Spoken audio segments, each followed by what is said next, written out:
bilo. Ketika kita pakai volume control, pressure control, masuk ke mesin lah. Kalau kita bilangnya udah masuk ke mesin, nah masuk ke mesin itu kita tesnya di sini, auto tes. Di sini ada 2 petunjuk. Yang pertama pakai bahasa Jawa, yang kedua pakai gambar.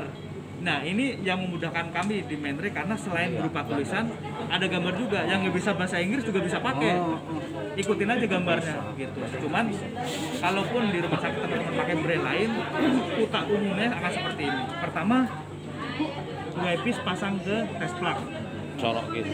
Kadang-kadang kan kita masih ngambang kan, belum terpasang kemana-mana. Ini jangan lupa ini dipasang, namanya test plug. Kalau zaman dulu kita ngetesnya pakai jempol, ujung gitu. Di sini sekarang umumnya ada portnya. Sekarang umumnya udah ada port seperti ini untuk test plug.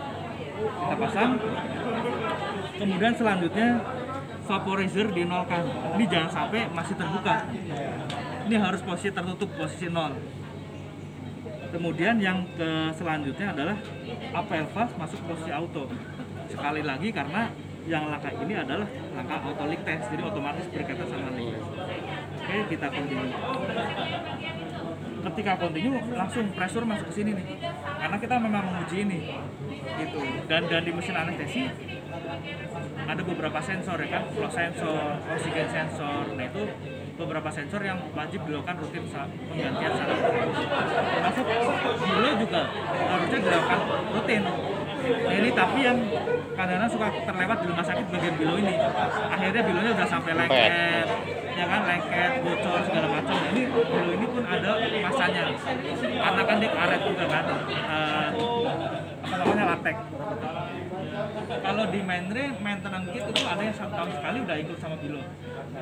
Mungkin brand lain ada, tapi ya itu kalau ini nggak diganti-ganti, dia akan biasanya lengket, terus ini kertasnya bocor segala macam. Kalau di Menre 1 tahun sekali ada maintenance kit. Walaupun biasanya sih dipakai 2 tahun 3 tahun masih itu. Cuman rekomendasi dari vendor Lebih cepat lebih baik penggantian ya, kalau dari vendornya. Ya sama seperti ya benar, benar, Ya, 1 tahun bagus sekali. tuh. Ada Kita masanya. nggak menyarankan Oh gitu. baik-baik. Itu alat nggak bagus kan? Oh gitu ya Pak. Itu. Oke, continue. Nah, tadi autonya lepas warna hijau. Kalau fail dia akan ada warna merah. Yang kedua adalah manualnya. Manual leak test. Yang pertama adalah APL. Kalau tadi di auto nggak ada APL-nya, karena nggak berkaitan. APL ini dipergunakan sama kita kan ketika bagging manual. Kalau udah pakai mesin kita nggak utak-atik APL lagi. Kita utak-atik APL ketika kita bagging manual. Kita ikutin. Berarti kalau waktu di auto posisinya di SP tadi. Kalau auto nggak ngaruh. Oh, enggak ngaruh ya. Kalau ini ya, tapi kalau umumnya mungkin di SP-in aja. Karena mungkin ada beberapa brand yang dia akan melewatin breathing back dulu seperti itu. Nah, kalau kita enggak. Jadi kalau udah auto bebas-bebas aja. Oh gitu. Nah, kalau manual baru kita setting 50. Di sini kita setting ke 50 karena kita akan ngasih pressure sebesar 30. Jadi kita kasih di atas limit pressure yang kita kasih, jangan sampai di bawahnya. Kalau kita setting 10 otomatis gagal. Karena kita mau ngasih pressure 30, di sini dikasih limit 10. Enggak tercapai, begitu sampai 10 bocor terus. Gitu. Jadi jangan lupa kasih 50. Kemudian breathing back dipasang. Nah, yang ketiga posisikan di posisi manual. Kalau ini nggak kita posisikan di posisi manual, nggak mau. Kalau di sini nggak mau dan ngasih instruksi. Kalau yang lain mungkin hanya akan menunjukkan kalau itu file aja, file. Safety berarti ya? Lebih. Iya. Ya. Nggak nyuruh kerja 2 kali nanti kan? Safety-nya ya. Dan itu tadi ada juga yang sekali langkah dites menyeluruh, tapi begitu ada kesalahan dimulai dari awal lagi. Kalau yang tipe ini lebih enak menurut saya karena kalau kita melakukan dari awal sampai akhir sekitar 2 menit, tapi kalau ada kesalahan bagian yang fail itu yang kita ulang, nggak harus dari awal lagi. Nah ini udah manual, kita continue. Kalau tadi di pilonya yang mengembang, kalau sekarang di breathing back-nya karena manual kan, jadi dia kasih pressure-nya ke breathing back. Jadi seandainya ada kebocoran di breathing back, nah saat ini nih diukurnya. Itu pentingnya melakukan persiapan alat sebelum digunakan, karena jadi kita tahu alatnya layak atau enggak. Jangan sampai udah ke pasien baru kita panik, wah kok ini nggak masuk kok ini seperti itu. Jadi kalau kita persiapannya udah lakukan seperti ini, minimal di alat kita udah bisa meyakinkan alatnya oke. Nah sekarang di posisi manual, nah ini Pressure-nya kita bisa lihat di sini. Kadang bagging kan kita lihatnya ke sini juga kan. Berapa pressure-nya ini? Kita kasih 30. Mana ini kita setting ke 50. Sampai yang itu gauge itu diatur sudah. Enggak, kalau pressure gas ini otomatis. Tekanannya yang diatur di sininya APL-nya. Kita ngatur tekanannya. Oke, continue. Nah, begitu seperti ini artinya alat sudah siap untuk digunakan. Tadi langkah terakhir saya ke spontan. Kenapa? Karena kalau nggak di breathing bag ini tekanannya tinggi terus. Masih ada tekanan terus. Padahal mungkin kita pakainya 2 jam 3 jam lagi kan. Ini kan masih pagi gitu. Nah, ini kita spontan jadi ini bisa. Nah, kalau udah seperti ini artinya alat sudah siap untuk digunakan. Nah, ada juga yang begitu dinyalain masuknya ke sini dan kita harus masuk ke menu kalibrasi atau menu maintenance. Nah, pokoknya ikutin memang alangkah-alangkah yang sudah dianjurkan oleh vendor dari mesin. Nah, di mesin anestesi mindray selalu kita persiapkan dengan namanya tes lang. Gitu, tes lang fungsinya untuk menguji apakah mesin masih dalam kondisi yang layak atau enggak. Gitu, jangan sampai kita pakai aja, cuman ternyata mesin kita nggak layak untuk dipakai. Kalau rekomendasi saya minimal 3 bulan sekali lah coba pakai tes lang. Karena kalau ke pasien ada faktor X dari pasiennya. Kan pasien bisa aja memang paru-parunya keras atau paru-parunya terlalu lembek seperti itu. Karena paru-parunya keras kan, wah pressure-nya tinggi banget ya. Kita bilangnya wah alatnya masalah nih pressure-nya tinggi. Kalau pakai mesin ini kok pressure-nya pasien tinggi terus gitu. Padahal itu pressure itu kan disebabkan dari paru-paru pasien, tekanannya, compliance-nya dari paru-paru pasien. Nah, makanya kita uji pakai ini. Kenapa kalau kita uji pakai benda mati seperti ini? Karena dia tetap resistansinya tetap, compliance-nya tetap, gitu. Karena dia nggak ada nyawanya, jadi dia nggak ada yang ngelawan. Gitu. Nah, oke, kita nyalakan alatnya. Di sini ada tombol standby, yes.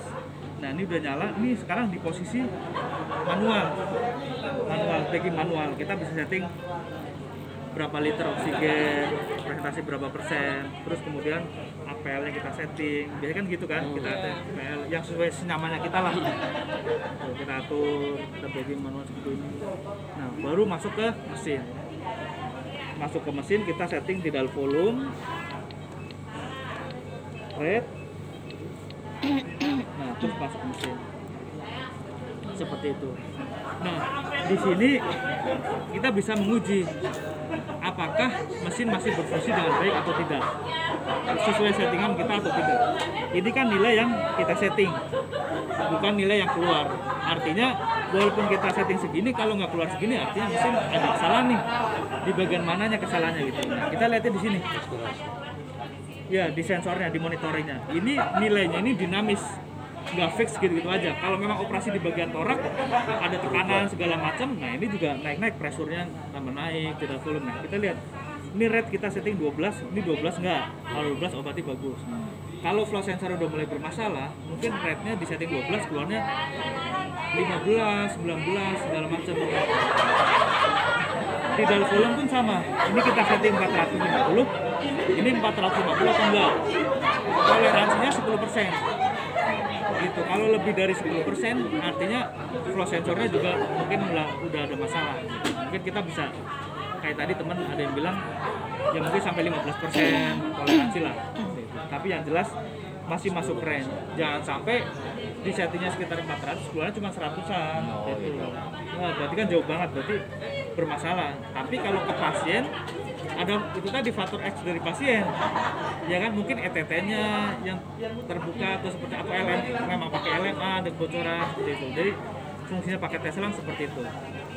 Yang kedua juga mengenai pressure, karena kalau pakai ini udah pressure-nya akan normal. Jadi kalau ketika ke pasien pressure-nya tinggi, ya berarti kita bisa menyimpulkan kan memang compliance-nya paru-parunya pasien ini tough banget nih, keras memang dia, pantesan pressure-nya di setting standarnya pressure-nya tinggi gitu. Kalau pakai tes lang buktinya nih pressure-nya normal-normal aja.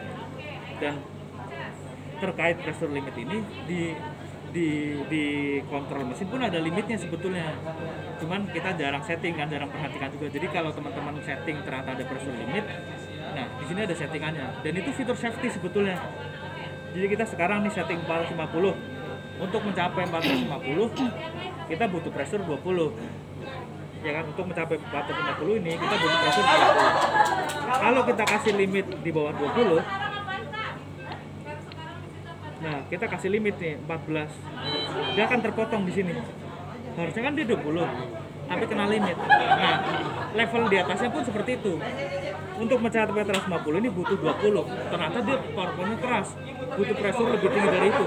Tapi kita ada fitur safety. Karena kita menjaga paru-paru pasien, nggak boleh masa pressure sampai 50 sampai 60 kan kasihan paru-paru pasien ya, bisa baru trauma gitu kan. Nah, kita memang punya fitur safety. Jadi bisa dicek di situ. Nah, Standarnya 20 ya? kenapa? 20. Ini standarnya sebetulnya 35. 35 ya? Limitnya 35. Jadi ini nggak akan pernah mencapai 35. Sebelum 35 udah terpotong kan, terlimit. Tapi standar di 35 aja berarti ya? Iya, standar di 35 aja. Ini untuk maksudnya karena kadang-kadang mungkin tindakan tertentu butuh tidal volume yang besar atau pressure yang besar. Nah, ini terkena limitnya itu karena memang fitur safety. Bisa aja kita tinggiin sekalian, tapi kan nggak safety untuk pasien. Seperti itu. Untuk balik ke manual lagi, ini tinggal kita switch ke manual. Bagging seperti biasa, ekstubasi. Nah, ekstubasi itu kan biasanya 100% oksigen. Dan ini juga mungkin 5 liter ya, pakai flow-nya tinggi. Kalau di ini elektronik, makanya kalau teman-teman perhatiin, ini kan ada tulisannya oksigen ya kan. Nah, ini nggak ada. Kalau teman-teman lihat mungkin di OK kan ada oksigen N2O sama R. Ini nggak ada karena elektronik. Dan desainnya beda-beda. Mungkin di yang lain juga ada yang sepertinya elektronik kan. Kenapa dia nggak ada namanya? Karena ini bisa di customize. Sekarang nih di atasnya kan oksigen 100%. 100% terus di atasnya total flow. Kita bisa rubah ke direct flow. Kalau direct flow sekarang jadi ini jadi oksigen, ini jadi air, bukan presentasi lagi. Atau kalau wah di rumah sakit saya nggak pakai air, pakainya N2O. Nah, kita tinggal rubah N2O. Ini jadi oksigen sama N2O. Yang pasti harus ada oksigen. R sama N2O-nya akan dipakai secara bergantian. Nggak mungkin tiga-tiganya dipakai. Pasti oksigen dengan R atau oksigen dengan N2O. Makanya nih kalau elektronik desainnya seperti ini. Jadi saya nggak cuma menjelaskan mesin ini aja, tapi mesin pada umumnya kalau elektronik akan desainnya seperti ini. Mungkin penempatan tombol segala macam yang akan berbeda-beda. Nah, udah manual, kalau mau sudah kita tinggal standby. Yes, standby. Yang tadinya kita kasih flow tinggi langsung dia terzero. Ini keuntungan dari elektronik. Karena kadang-kadang kita setelah ekstubasi lupa mati, fokus ke pasien, lupa matiin. Kita kan fokusnya pasien, sedangkan kita tadi ngasih flow-nya tinggi 5 liter 100% oksigen, lupa dimatiin, udah buang terus oksigen. Tapi kalau ini kita standby otomatis terus zero. Mungkin ada yang mau disampaikan atau